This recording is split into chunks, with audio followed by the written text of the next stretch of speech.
Assalamualaikum warahmatullahi wabarakatuh. Saya Mawar Sinta Nugraini dari kelas PS1B NIM 44221114. Di sini saya akan menjelaskan mengenai murabahah dari aspek fikih muamalah, kedua penerapan murabahah pada bank syariah, serta fatwa MUI tentang murabahah. Murabahah dari aspek fikih muamalah. Murabahah sendiri memiliki arti jual beli barang pada harga asal dengan ditambah keuntungan yang disepakati. Seperti dalam firman Allah, Quran Surat Al-Baqarah ayat 275, yang berarti orang-orang yang makan atau mengambil riba tidak dapat berdiri melainkan seperti berdirinya orang yang kemasukan setan, lantaran tertekan atau penyakit gila.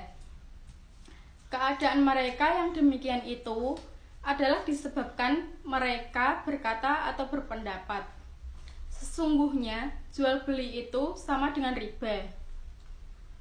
Padahal Allah telah menghalalkan jual beli dan mengharamkan riba. Orang-orang yang telah sampai kepadanya larangan dari Tuhannya, lalu telah berhenti dari mengambil riba, maka baginya apa yang telah diambil dahulu atau sebelum datangnya larangan itu, dan urusan terserah kepada Allah. Orang-orang yang kembali atau mengambil riba, maka orang itu adalah penghuni neraka, mereka kekal di dalamnya.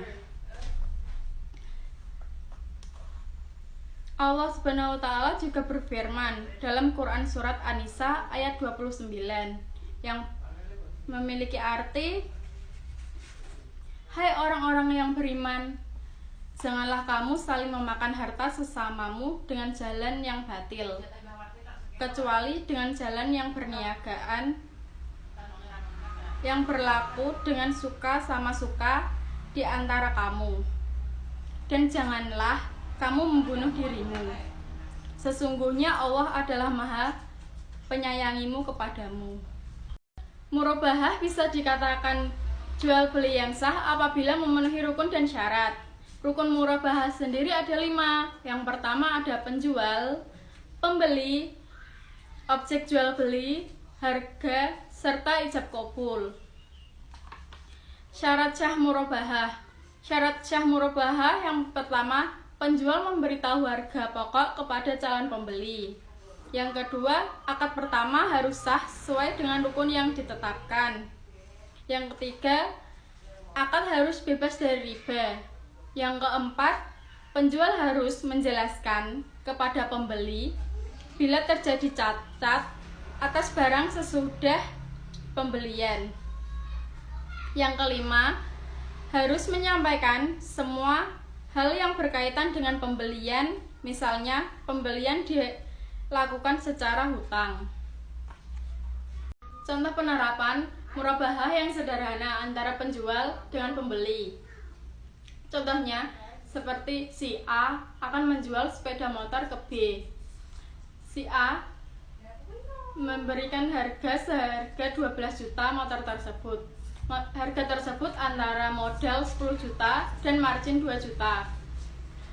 Si A menjelaskan antara dua harga tersebut kepada si B, dan si B menyetujui dengan harga tersebut dan ia membelinya dengan 12 juta. Penerapan murabahah pada bank syariah. Contohnya, si A membutuhkan biaya 10 juta untuk membeli laptop. Kemudian ia pergi ke bank dan menjelaskan keinginan dia yang ingin membeli laptop. Setelah permohonan si A disetujui oleh bank, terjadi kesepakatan margin yang ditawarkan bank dan tempo pembayaran cicilan.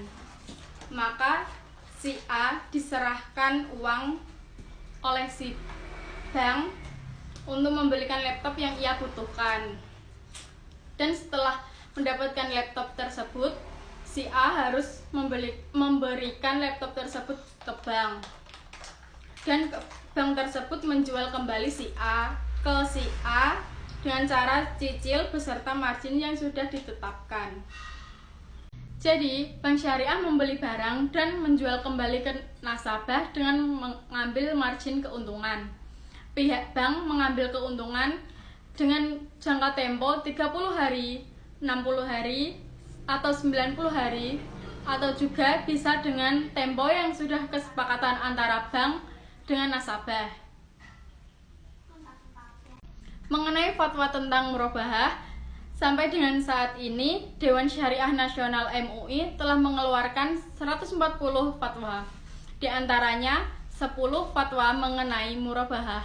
Yang pertama, 13/DSN MUI /9/2000 mengenai uang muka dalam murabahah. Yang kedua, 16/DSN MUI /9/2000 mengenai diskon dalam murabahah.